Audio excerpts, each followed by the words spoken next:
ஆண்டாள் அவர்கள் அருளிய திருப்பாவை 5ஆம் பதிகம். மாயனை மண்ணு வடமதுரை மைந்தனை, மாயனை மண்ணு வடமதுரை மைந்தனை, தூய பெருநீர் யமுனை துறைவனை, தூய பெருநீர் யமுனை துறைவனை, ஆயர் குலத்தினில் தோன்றும் அணிவிளக்கை,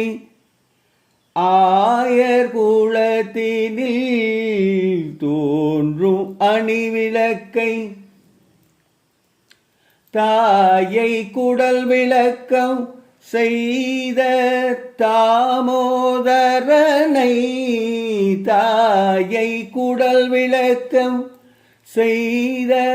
தாமோதரனை, தூயோமாய் வந்து நாம் தூமலர் தூவித் தொழுது,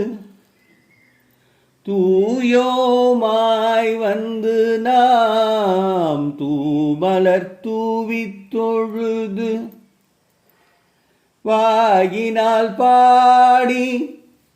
மனதினால் சிந்திக்க,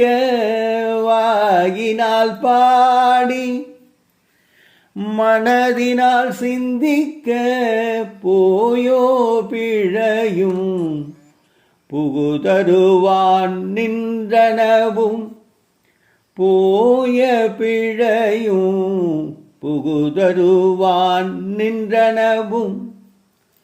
தீயினில் தூசாகும் செப்பேலோரெம்பாவாய், தீயினில் தூசாகும் செப்பேலோரெம்பாவாய்.